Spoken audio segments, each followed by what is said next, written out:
जो राघव के समय नहीं कर पाया वो अब करेगा पराग कोठारी।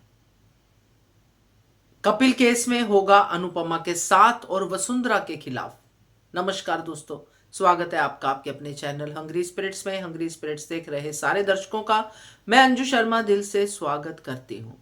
बहुत ही इंटरेस्टिंग केस सामने आया है और ये बहुत जरूरी है। इंटरेस्टिंग के साथ साथ जरूरी है इस बात का सामने आना जो आज कपिल में और अनुपमा में बातें हुई कि डोमेस्टिक वायलेंस जो है सिर्फ औरतों पे नहीं होता, आदमियों पे भी होता है। और यही खूबसूरती है अनुपमा सीरियल की, जिसमें हर पहलू को कवर किया जाता है। तब ये पहलू सामने आएगा। अनुपमा ने तैयारी कर ली है, वो पूरी की पूरी बात वैसे ही होने वाली है जैसे मैंने आपको पहले अपने एक वीडियो में बताई थी जब ये केस सामने आया था कि कैसे अनुपमा हेल्प करेगी। वो सारी बातें आज के एपिसोड में बता दी गई हैं, दिखा दी गई हैं। तो ये सब बातें अब इंप्लीमेंट होंगी, सीन के तरह हमारे सामने आएंगी। मगर इसमें हुक पॉइंट क्या होगा कि पराग कोठारी अनुपमा का साथ देगा। चलिए चर्चा करते हैं। पहले वही निवेदन, जिन्होंने अभी तक चैनल को सब्सक्राइब नहीं किया है कर लीजिए, साथ में दोस्तों बेल आइकॉन दबाइएगा ताकि आपको हमारे वीडियोस के नोटिफिकेशन मिलते रहें। पराग कोठारी को देखकर आज दिल खुश हो गया दोस्तों। पराग कोठारी ने वो बातें कही जो उसके दिल में थी।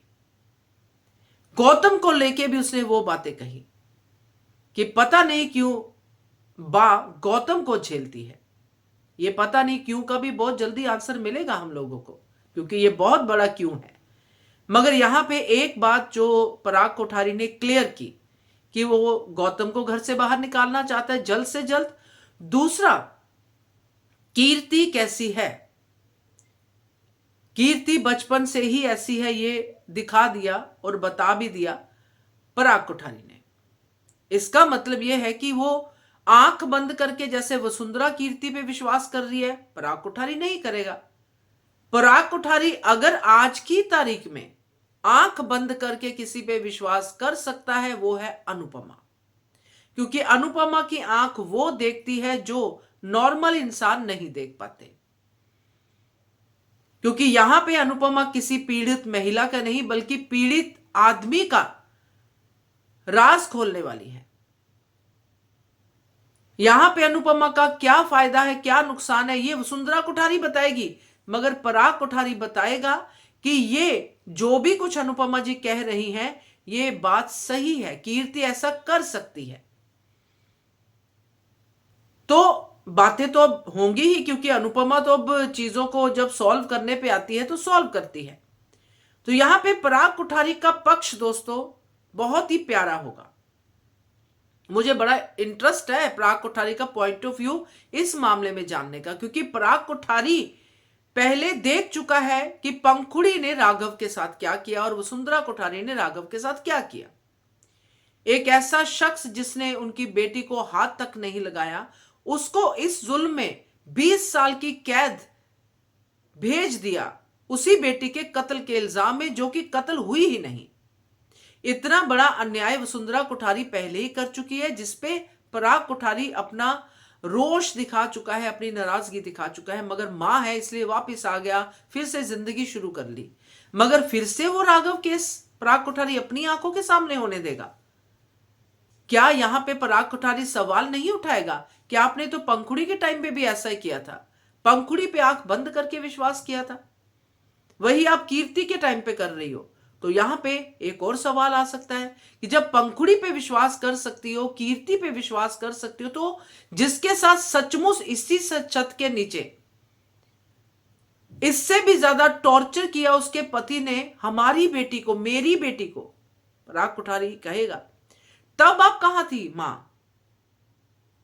जब जो भी पराग कोठारी के डायलॉग होंगे वो बोलेगा। मगर मेरा कहने का मतलब यह है कि जब पराग कोठारी ये वाले सवाल उठाएगा कि चलिए तब नहीं आपको समझ में आया, आपके सामने हाथ नहीं उठाया, आपके सामने गौतम अच्छा बना रहा, मगर आज की तारीख में गौतम के बारे में हम सब कुछ जानते हैं। गौतम ने प्रार्थना पे हाथ उठाया ये भी हम जानते हैं, गौतम ने क्या क्या कुछ नहीं किया ये भी हम जानते हैं। एक तरफ हम आपकी बेटी यानी मेरी बहन पंखुड़ी पे जुल्म करने वाले को, जिसने जुल्म किया नहीं, उसको 20 साल की कैद देते हैं। इसको हम तुरंत पुलिस के हवाले करना चाहते हैं, कीर्ति के हस्बैंड को, कपिल को। तो मेरी बेटी ने ऐसा क्या आपके साथ पाप किया है जो मेरी बेटी के लिए आपके मुंह से न्याय का शब्द निकलता ही नहीं है? आज भी आप अन्याय ही कर रही है प्रार्थना के साथ। तो ये पर्सपेक्टिव पराग कोठारी की तरफ से आता है तो मेरे से ज्यादा खुश कोई नहीं होगा। ये होगा असली पिता और असली मर्द की भूमिका निभाने का टाइम। क्योंकि ये अनुपमा जब बोलेगी, आपको याद होगी अधिक की स्पीच बहुत पहले जब अधिक आया था, उसने भी ये बातें कही थी कि एक मर्द को भी दर्द होता है भाई, यही से उसने अपनी डायलॉग डिलीवरी शुरू की थी। तो ये सारी बातें जैसे आज अनुपमा ने की हैं, जैसे आज अनुपमा ने कपिल को समझाया है और ये कहा है कि हिम्मत तुम्हें शुरू करनी पड़ेगी। यही बात जेंडर देख के नहीं की जाती। हिम्मत वाला शब्द जेंडर देख के नहीं आता। हिम्मत औरत को भी करनी पड़ती है अपनी आवाज उठाने के लिए, तो मर्द को भी करनी पड़ेगी। बेसिकली पीड़ित को हिम्मत करनी पड़ेगी। तो ये जो हिम्मत शब्द है, विटामिन एच जिसको हम कहते हैं, इस विटामिन एच की पहली डोज कपिल को अनुपमा ने दे दी है। दूसरी डोज पराग कोठारी देगा, क्योंकि अब पराग कोठारी अनुपमा पे बिलीव करता है कि अनुपमा किसी का बुरा सपने में भी नहीं कर सकती है। और वसुंधरा कोठारी ने किस किस का बुरा किया है इसका भी गवाह पराग कोठारी खुद है। और यहां पे वसुंधरा कोठारी की आंखें फट जाएंगी जब वो देखेगी कि मेरा ही बेटा मेरे खिलाफ। तो ये कहानी तो मजेदार है, मगर इस कहानी का अंजाम कुछ इस तरह से होने वाला है। क्योंकि कपिल का केस तो सॉल्व हो जाएगा, मगर वसुंधरा और पराग कोठारी के बीच में एक लाइन खिंच जाएगी। देखते हैं क्या होता है। कमेंट कीजिएगा, देखते रहिए channel hungry spirits. Thank you so much.